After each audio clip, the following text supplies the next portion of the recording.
Welcome to Power Fridays Live. Good evening. Good Friday.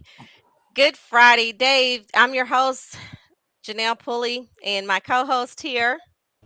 I'm Dave Guerreso. Good to be with y'all. Welcome to the show, Kevin. Glad to have you on. Thank you. Glad to be here.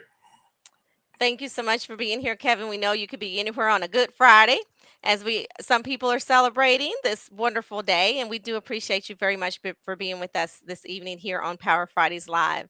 And Kevin, I am super excited to hear your story, to learn more about you, and what brought you to being an excellent keynote speaker, a coach, and now an author. So, can you please start out with telling us a little bit about yourself?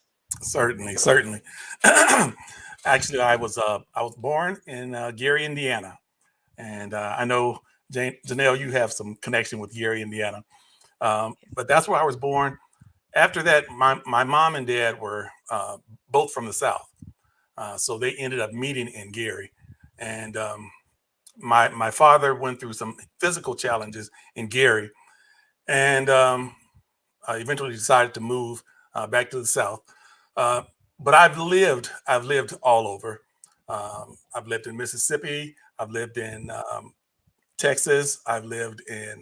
Well, I've lived the longest part of my life, which is about 27 years, in Atlanta.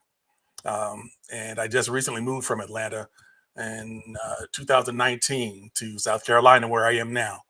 So I've kind of been all over the place, not to mention the times I moved while I was in the military, because I was in the Army for about 6 years and done a lot of moving in that. Spent time in Desert Storm. If some of your listeners remember the Desert Storm War, I was Yes, there. yes.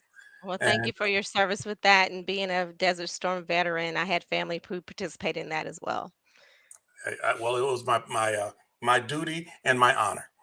Um, I've been here in, as I said, South Carolina since 2019, and most of my life has been centered around helping others, and you can really tell from the movement that I've made, even in my professions. I was a soldier. I was a firefighter for about 5 years, um, and I've been a minister for uh, over 40 years, actually. And so my life has been centered around helping people, and it just seemed a natural progression to go into coaching, um, and that's what I've been doing. I was certified by John Maxwell back in 2016 to be a coach, a speaker, and a trainer. And so that's kind of my background. Well, thank you so much for sharing that, Kevin, and thank you so much for your service. And you and Dave share the likeness of being a trained John Maxwell Yes, speaker and coach, and have the same background with that. And also, you're a father, you're a husband of 40 years. I think that yes, is so yes, exciting and very important to mention. And how you've made an impact on your community, of course, your family, and now you are taking on wearing a new hat called author. yes. I just published my first book, and I believe there's going to be more to come. There's a lot more in me. Um, and honestly, to tell you the truth, I really never considered myself an author, even though I did a lot of writing ministry wise. I didn't really consider myself an author, but as I sat down to begin to write this book, it just started pouring out of me, and I realized that this was something else that was another uh, uh, factor in my life, and so I realized that I have some more in me to pour out in more books. So I don't know how many more books I have, but I know I have at least one, which I will be doing, um, and it will be coming from my dissertation, which I'm currently doing now, and it's going to be dealing with mentorship, and uh, how it affects leadership succession. Mm. Well, leadership is very important. Yes, absolutely. And Everything Dave, rises and falls on leadership, right, David? Absolutely. Leadership is influence, nothing more, nothing That is it. That is it. less. IMC certified February 2015. So I was right there. We were pretty close. Yeah, yeah. But if your story is anything like mine, there was an evolution, right, that took you down this path, and mine has evolved to being a purpose coach specifically. But I'm curious to know, like, how did you discover that you were made to serve people and to take on the roles that you took? Thank you again for your service as a firefighter and as in the army, but then also to be a minister and now to pursue leadership and coaching. Like, how did this evolution take place, and what's the story behind how you got to where you are? Well, this is what I believe. I believe that we all have certain gifts, certain um, inert talents within us that we're naturally gravitate to, whether we're doing it by profession or whether we're just naturally doing it. And I think that serving people is one of them. I Before I was a minister, before I was a coach, before I was anything else, my heart was drawn toward helping people, and I think that's one thing we should recognize, and other people should recognize in us. I'm sure as a coach, you have had some people to recognize that in you before you even recognize it in yourself, um, because the things that are innate in us are usually seen and usually emanates from everything that we do. Whether we're um, working on a 9 to 5 job, whether we're in a retail store, there's just something that just emanates from you, that shows people there's that gift, something that you have that no one else has, Mhm. or at least no one else uh, can convey it like you do, and people see it in you. So I think that was the thing that really drew me to what I do as uh, ministry, as coach, and so forth. And as the message says, let your light so shine so that men or all people can see your good Hmm. works. Right, right. That's right. Absolutely. So tell us about your book, Kevin. I know you mentioned you're an author, but tell us, what is the book about? What is the message you're hoping to convey with your book? The title of the book is "Embracing Your Superpower." Um, re that re, excuse me, embracing your superpower, reactivating the power of imagination. And what it's about, I I tell you, it has a lot to do with what I've seen in my life as far as my own father, how he overcame a lot of physical challenges through a great imagination. Excuse me. But what I talk about in the book is uh, we all, whether we recognize it or not, have this superpower of imagination within us. And I know that down through the years, sometimes we allow it to kind of diminish because of um, the stress and strain of life, because of job, because of bills, because of family, because of all of these things that kind of pile up on us and kind of smother out that imagination that we have.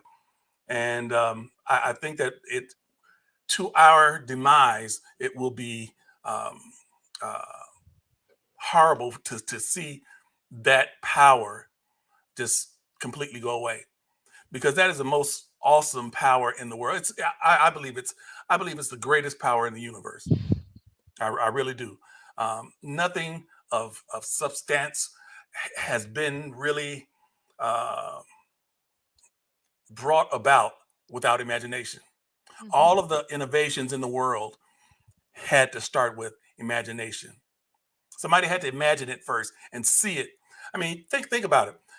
There was never in the world a telephone until it was. There was never in the world a car until it was. Somebody had to imagine that thing, and and and I found out this even when I was doing my research for the book, that our brain our brain has certain neuron paths that travel, and they travel through certain pathways that it knows. And once it clicks to the end of that pathway, it grabs onto that pathway and it holds onto that. And if we never do anything different, if we never think anything different, it'll constantly go there. And the brain is just like any other muscle in our body. It's lazy. It's lazy. It doesn't want to. It doesn't want to break new ground. It doesn't want to do things. I mean, just like when you go to the gym, your body really doesn't want to do it. Sometimes you have to force it to do it, and then Yes. when you want to do something different, your body rejects it. It really doesn't want to go there, but you force it to. That's just like the brain. The brain it follows the paths that are already laid for it, and unless you force it to take another route, it won't. So imagination forces it to take different routes. It forces it to open up new pathways. And when we open up those new pathways, the opportunities, the developments, the innovation is limitless. That's great. Now, when you say superpower, who was your favorite superhero or super person that you acknowledged when you were younger? I would say Spider Man. Spider Man was, and I say that because at the time that I was growing up, he was a teenager. He was in school, and yet he had all of these wonderful powers. But yet he kept his youth and the same type of mentality that he has as a high schooler or a middle schooler. And I just thought that was fascinating. He was not an old guy like Superman or somebody who you really couldn't relate to. And Yes. I've related to that. And that's why I love the Marvel comics now. Very good. Kevin, have you heard of Dr. Caroline Leaf by any chance? Dr. Caroline Leaf. No, I haven't. I haven't. Definitely want to check her out. I always get a little excited when folks start talking about neural pathways and Hmm. the science behind it. Are you Uh-huh. familiar with the concept of neuroplasticity? Yes. I Yes. would love for you to talk about the significance of neuroplasticity and why it's so valuable for all of us. Like it seems like it's really complex. It Hmm. seems like something that might be above our heads, but the truth is, when we begin to understand how it works and what Hmm. the significance of new discoveries in that area are, I think it gives us all of us humans in general, an Hmm. opportunity to make changes that we maybe didn't think that we could change. So, talk to us a little Right. bit about what that is and its significance. Well, let me say this. I think that we are naturally resistant to change, and because we are, unless we're forced to change, we really don't. We don't like we don't like it. Um, but the brain needs to be forced to do things different. If we don't, we'll constantly stay in the same mode of travel, and that's why I was thinking about this just the other day. That's why it's important for us to not stick to routines all the time. Find a different way to drive from home to work.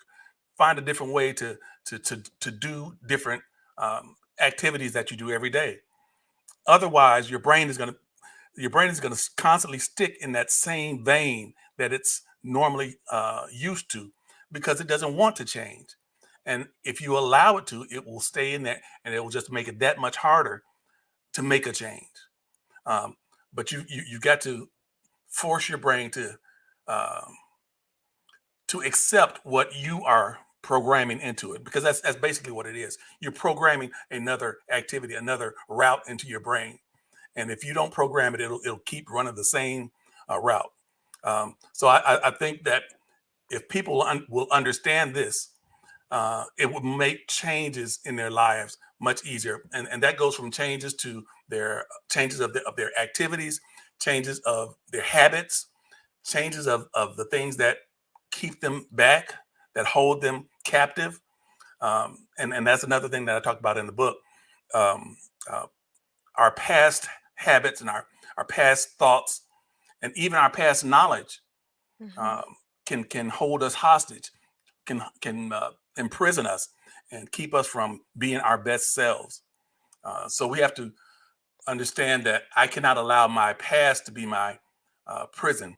Jim Rohn said something. He said that our past should be our teacher, or and that's paraphrasing, but he basically said we should learn from our past. Yes. So we should, yes, our past is good. It teaches us, but it should not uh, imprison us. We should I never totally we should agree. never be imprisoned by our past, and that's what we got to understand. I, I I I appreciate the past for what it has taught me, Yes. but I've got to move on from that. Well, So I truly believe that. And I know that Dr. Bruce Lipton said in the first 7 years, we're being programmed. hmm And so when you think about our past and you think about that first years of your life up to like hmm 7 is what Dr. Bruce Lipton, and then of course some studies say with your brain it's like you're not it's not fully grown and developed until you're 25 years old. hmm So can hmm you tell us a little bit about like how do you really look at your programming that you've had as a young child up until that time where the experts say that your brain's like fully developed, hmm because I know that it shapes you, it molds you, and sometimes it makes you, and sometimes right. in our lives we're stuck in the hmm past with our actions and with our habits and daily activities. hmm I would say this, and I think I mentioned this in the book as well. Okay. Um, when is the best time to begin to allow our imagination to be formed, or to really grow and mature? Of course, when you're younger, it's much easier. Your brain and your thought patterns are much more malleable. Um, but the best time is when you recognize that your patterns have caused you to be in a rut, um, and it's never too late. I say I say the only time it's too late is the last time you open your eyes and close your eyes for the last time. So Mm. if you're not dead, you can change. If you're not dead, you can reprogram. So don't, that old saying, you can't teach a old dog new tricks. Don't believe it. Don't believe it. One thing that I mentioned also is about children. They are so open, and if you notice children, how their imagination just, I mean, it's just a beautiful thing. And if we could get our education system to understand that, um, number one, all children aren't alike. We have this education mandate that wants to standardize everything. They want all children to do the same thing, to have the same type of knowledge, to have the same type of gifts. But that is harming not only our children but us as adults, because we have been going through that same type of education system, and it creates adults who have this mindset of standardization. It's everybody has to be the same, everybody has to think the same, everybody has to go the same route. But they even teach children, don't color outside the lines, don't. It's hampering their creativity. And Yes. if you'll notice, one of the main uh, um, uh, gifts and one of the main elements that they're looking for in leaders today is creativity. Innovation, yes, Yeah, that's what they call because it. because it's so rare now, because we have trained people coming up through the school systems to be standard, and to follow these standardized practices. So the innovation now is highly lacking. Mm. And innovation, imagination leads to innovation. Yes, yes, yes. But if you don't have imagination, you're following the same path that everybody else has done. And if you follow the same path that everybody else has followed, you're going to get the same thing that everybody has gotten. So why it doesn't make sense. It does not. One I of agree. the I was going to say one of the things that I feel like stands out when we talk about creativity and innovation is that when it's happening, when it begins to happen in one, it's infectious. It hmm spreads, right? hmm And so the moment one person sees another person's creativity come to life, it inspires them to want to create hmm themselves, and that continues to multiply across people, doesn't it? And I Yes, think that's yes, the exponential impact of mhm, using your imagination. So yes, yes. powerful statement. I think it has the ability to really transform entire nations, the whole world, if we were to allow this thing to set fire. Absolutely. But the problem with that is that often not only do you have those who become imaginative and it becomes infectious, but you have those who would want to put a damper on that imagination because it sheds light on them because they're just following this standard practice, and they don't want that light to shine on them. They There are people who have established standards of knowledge, established standards of practice, and they don't want their standardized knowledge and practices to be interrupted. I say that the phrase "don't rock the boat" was probably created by somebody who had a standardized practice of knowledge, and they didn't want anybody to challenge that. And but without challenge, there is nothing new that ever happens. And imagination creates challenge. Yes, and without building those muscles, because Hmm. even when you talk about building your brain muscle Hmm. and building you going into the gym, you're there's a challenge that you give upon your body, there's a Hmm. challenge you give upon yourself, and as you can relate to being in the military, you Hmm. were, I mean, like I'm not sure what age you were, but Hmm. it's like you expect me to run how far in what time Right. limit, Uh-huh. and with how much weight did you have to carry, Hmm. and just to think about that, not everybody goes through that rigor You're in their right. life. You're No right. one goes Hmm. through the basic training of life is Hmm. different from everyone. Right. Right. And speaking of the change in physicality, that is something that I received from my father. I lost my father in 2000. Well, I don't say I lost. He passed away in 2019. 2019. Um, and he and this is a story that has really inspired me throughout my life. When he was in his mid 20s, he became well. He had a disease that he didn't recognize that he had. He didn't know he had a degenerative spinal disease that started affecting him when he got in his mid 20s. So he and my mother were getting ready to get married, and this thing shows up. They decided that they would go ahead and get married, and he was going back and forth to the hospital because he was a military veteran as well. Um, and they found this disease and told him that he was going to have surgery. And he and my mom had just gotten married. They just had a child, and um, they were getting ready to have another child actually. And he said he wanted to wait until the second child, which was my sister, was born, because he didn't want to, have my mom going through the pregnancy and all of that by herself. So my mom had the baby. Shortly after she had the baby, he went into the hospital, and they had to do surgery on his spine. Mm, Uh, when they did the surgery, my dad ended up a quadriplegic. mm, Um, couldn't move anything from his shoulders down. And so he came home a quadriplegic. He was a quadriplegic for about 3 years. And my dad told me stories about how he cried because he couldn't even scratch his nose when it itched. He'd have to call somebody in to scratch his nose. Uh, he, my dad was a man who was a real man's man. He was, he enjoyed doing things with his hands. I mean, there was nothing that my dad could not do. So he couldn't see himself um, confined to a bed for the rest of his life. He couldn't see himself not being able to care for his family. He couldn't see himself not being able to play with his children.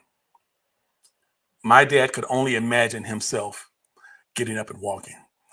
My mm, dad could only imagine himself being able to function with his family and do the things that he was used to.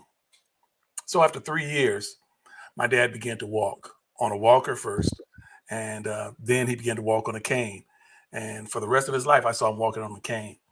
Um, and that my dad would do some things that were so amazing. I mean, he would do some things that you wouldn't see someone with. all of their faculties do. I mean, I would see him. He was such an amazing man. He would get up under his truck and take out a transmission and pull it out and Wow. rebuild it by himself now. And this is a man who's on a not on a cane now. You know, he still has trouble with his functions of his legs and his back, but he would do that kind of thing, and it would just be amazing. I remember one story he told me about when my parents. This is a time when all of the kids were grown and out of the house, but he and my mother were still at the house, and um, we had a house that had a driveway and a carport, but it didn't have any covering over the carport. Mm. So he he said he didn't want to see my mom have to walk in the house from the car when it's raining and that kind of thing, and have to cover herself up. And so he wanted to build a covering over the carport. Now this, remember, this is supposed to be a handicapped man. Um, so he said he would lie in the bed at night and just imagine, how can I do this by myself Mm. and take care of this situation. So my mom was preparing to go to a conference out of town. He asked my mom how long she was going to be gone, and she told him. He said, "When you going to be back now?" She told him, and he said, "Okay, let me figure out how I can do this." And so he built by himself now a carport with a covering over between the house and the carport by himself. Now he knew that Wow. if he had told my mom what he was going to do, she wouldn't Yeah. have allowed him to do it. But he was just Yes. such an amazing man, I tell you, and that is giving me confidence that I can do anything. That is just caused me to realize, if you can imagine it, if you can think it in your mind, if you can create that visual picture, you can Yes. do it.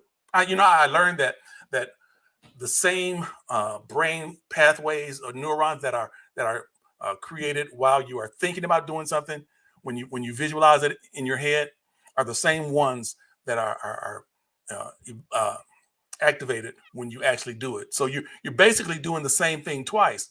You do it in your mind, you Mm. create it in your imagination, and then you create it out of physical particles. So it's just amazing. Wow, that is an amazing story.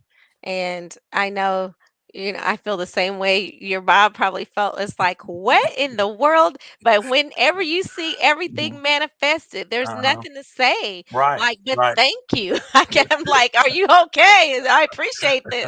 And it's so amazing. And it just brings me, to the story about, Jesus, Hmm. having something to do Hmm. and a life to fulfill. Hmm. And here we are. It's like, you imagine that I'm going to have to take these steps to provide someone salvation? Of course, he was a carpenter.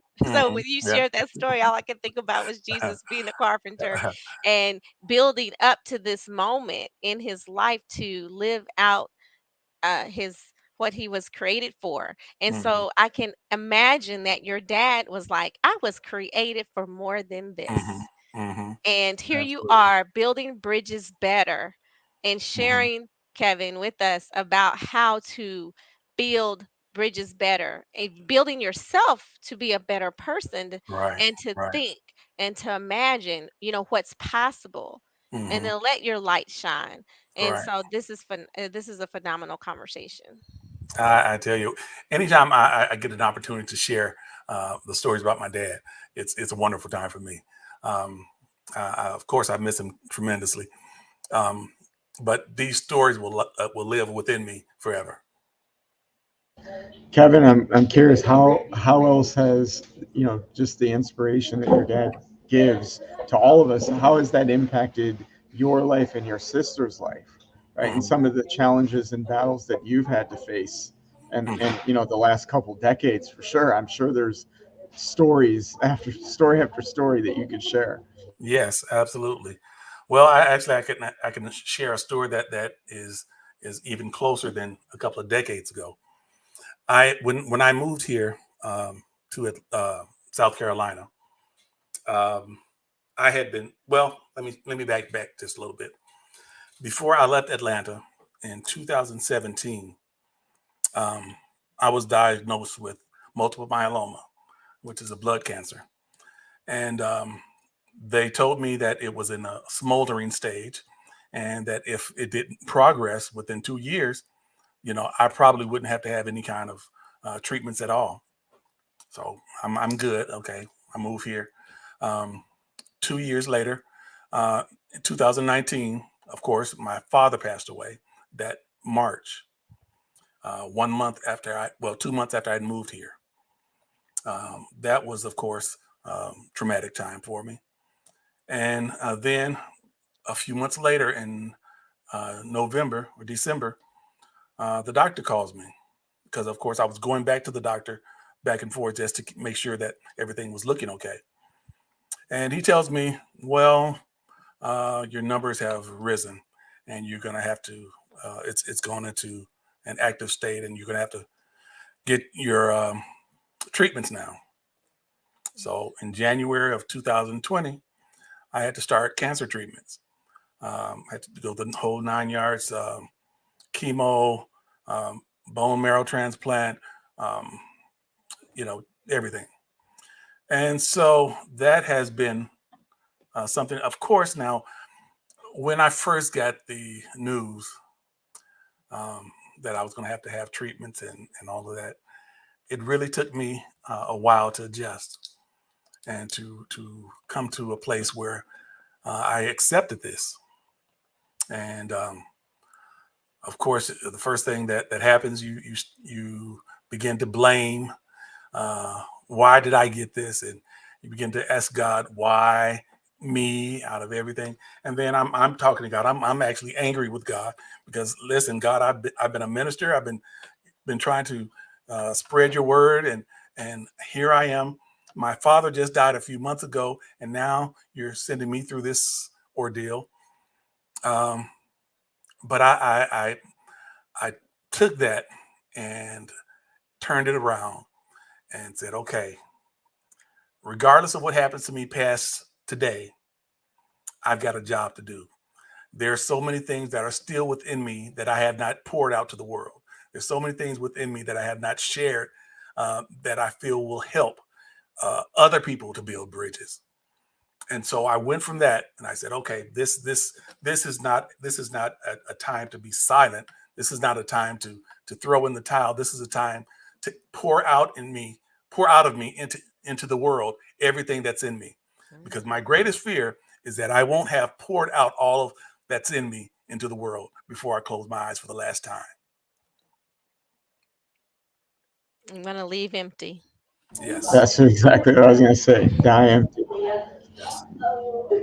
Some of the best advice I've ever heard before was somebody who said that, right? I want to die with nothing left. That's it. That's it. Wow, that's powerful. Thank you for sharing that story, Kevin. That is incredibly inspiring. And I think it's amazing that despite it all, you've chosen to pour out, right? Because a lot of people turn inward at Right. times like that in fear. But, we know the word says perfect love casts out fear, Mhm. right? And so immediately you felt that love and you were able to reciprocate that and sort of pay it forward into the world, and you continue to do so. So tell us about some of the things that God's been doing through your ministry and through some of the work that you've been doing. Well, I looked at the entire situation um, from this aspect. Um, for what 35 or so years, I was confined to the walls of a church, and and I don't say that in a bad way. I just say that was my vision at that time. Yeah. But now I see that God is leading me to a broader platform and saying, okay, what I'm giving you to say is not just to help people within the confines of the church, within the confines of Christianity, but it's to help everybody. because there are some people who will never come into a church. There are some people who will never come into a place where they will hear a gospel message. But when you share the good news of being able to be more than what you are now, when you share the good news of, listen, there is a pathway, there is a bridge that you can build to a better life, to a better you, to a better family, to a better way of thinking. When you share that with people, it's something that um, they can hold on to. It Yes. will give them hope and allow them to say, "Hey, listen, my pathway has not been easy. I may have come up in a broken home. I may have come up in a situation where there was a lot of dysfunction, but I don't have to stay here. I can build a bridge to a better life." And that is what I'm pushing for. That is my hope. That is my desire. I've realized that uh, people often don't recognize where they are because they've never really uh, thought about why I'm here and how did I get to where I am. And I say this is one of the things that I talk about is people don't recognize their own story because they've been living in life that their story is being written by somebody else. And when you don't write your own story, then you have a problem because you become a extra in somebody else's story. Because your story is going to be written one way or another, whether you write it or somebody else writes it. But if you don't write it, somebody else is going to write it, and you're just going to be an extra. And you know what happens with extras? They just have little bit parts and whatever the writer wants them to say. And the problem is more people are reading their story and not writing their story.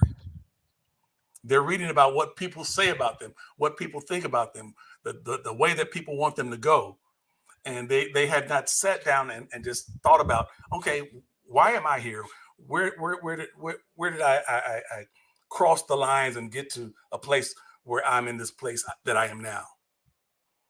And until you do that, you'll never be able to get to a place where you can actually start leading yourself, which is the number one thing, leading yourself.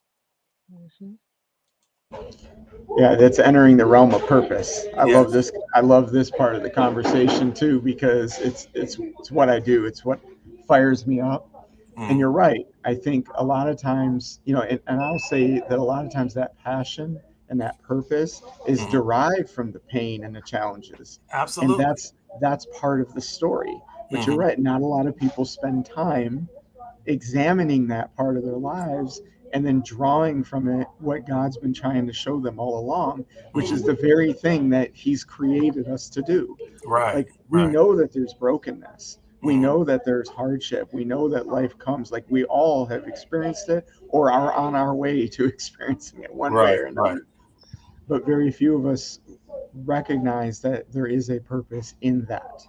And Right. I find that a lot of times people, rather than sit down and examine that, they run from it.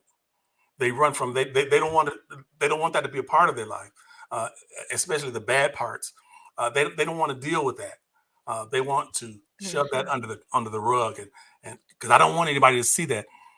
And I tell you what, social media is a great thing, but social media often creates this picture of false happiness, false hope, and it's really just uh, a snapshot of life.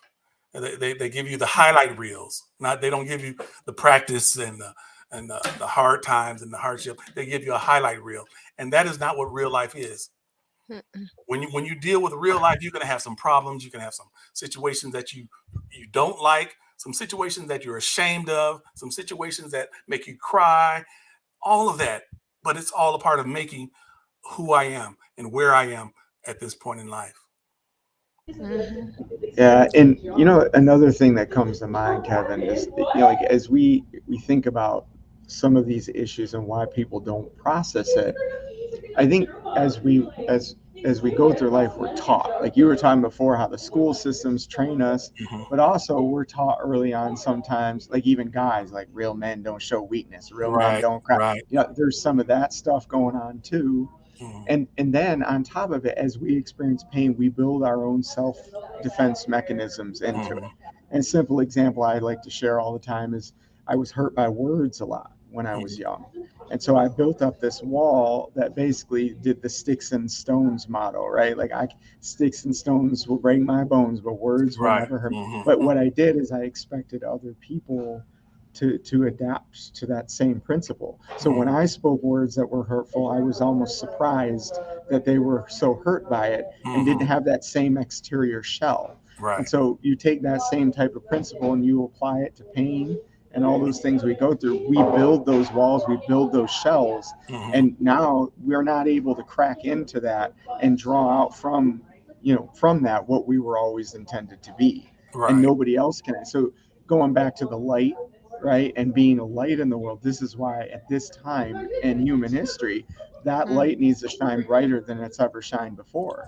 That Definitely. love needs to be poured out on people more than it ever has before, because that is the only thing that has the power to crack that shell and get people to see, like, and even outside the walls of the church.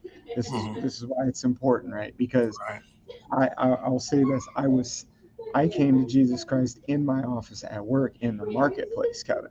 It didn't happen in like church had an influence on it, Uh-huh. but so did the person ministering to me in my office at work. So it Mm-hmm. doesn't matter where you are, Right. love will find you. And if we're Yes. willing to open up our shell and expose our hearts for who we really are, even at the expense of potentially being hurt from it, that Mm-hmm. is the only way that that love can pour out from us. We can't put a wall in front of it in fear, because if we put the wall up, not only can somebody not access us and hurt us, we Mm-hmm. also can't access another heart, because the same door that shuts our heart off from the world is the same door that allows us to love others well. So Mm-hmm. you can't do both at the same time. Right. So You're right. yes. Yes, yes. So as we look at the hour, and as what you've shared tonight has been very impactful, powerful, and amazing. And of course, from the imagination, when again God's word in Jeremiah 29:11, it says, for I know the plans that I have for you, the plans to prosper you and not to harm you, and plans to give you a hope in a future. Well, Kevin, I know with you building bridges to better, with your company, with your speaking, with your opportunity, with your book that you've authored, that is exactly what you want for others. Absolutely. It is my heart and it is my purpose to help people to understand where they are, to write, live, and lead through their own story. And if they do that, this world will be a better place. Yes, yes.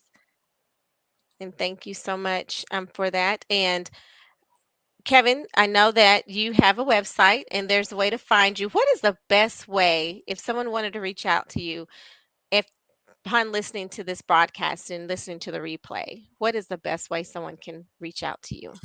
You can reach me at, of course, the website that you see scrolling at the bottom of the page. But you could also email me. My email is Coach KD63 at gmail.com. And also, I'll be in Atlanta on May the 5th. We'll be doing our official book launch. We will be doing that at Mercer University in Atlanta, um, 3001 Mercer University Drive at the uh, McAfee Student McAfee Lounge at Okay. 6:30 p.m. Sorry. So that's Mercer University at Yes. 6:30 p.m. Hmm. on May 5th. That's it. Thank you. We'll make sure that we have the information and posted in the chat as well in the social media. Great. Great. And And I look forward to seeing all of you there. Hopefully, it'll be standing room only. yes, we do want standing room only. And the name of your book, The name of my, Embracing Your Superpower. yes. And you can find it on Amazon or anywhere where books are sold. Awesome. And is there any final message that you would like to leave us with today, Kevin? Yes. Well, I would like to just say, no matter where you are in life, no matter how far you feel that you have to come in order to reach your goal, there is a bridge to better. You can find and build that bridge. And I'm one that has built bridges, and I will help you to construct the bridge to your better. Just contact me, and we'll work together to build that bridge. Very great. Thank you. And anything for you, Dave? Yeah. So what comes to mind is you were so inspired by your father, Kevin, Mhm. and you've taken that now and you've made it into something that you can share with the world. And I just got to say, the world needs fathers. It's Absolutely. something I'm passionate about, right? Because I feel like so many missed out on what Mhm. it means to have a loving father that had their back no matter what, and showed them what it means to be a man in this world. And Mhm. so I just want to say thank you for being that father in the world and for sharing, everything that your dad blessed you with, both your earthly dad and your heavenly dad. So Yeah. appreciate you, Kevin. Well, thank you. I appreciate that. Yes, and thank you so much for joining us on Power Fridays Live this evening on Friday, the Good Friday, which you share with us a powerful message. And I'm so excited about your book, Embracing Your Superpower, because it's all about power. Yeah. And thank you so much. And as we say here on Power Fridays Live, be, do, and have the greatness you desire, because the greatness is in you and the greatness is in your imagination as well. Yes. So thank you so much for that message tonight, Kevin, and take care and be blessed, everyone. Thanks for joining us, and we'll be back next week on another episode of Power Fridays Live at 7 p.m. Eastern Standard Time on Facebook and YouTube. Take care and be blessed.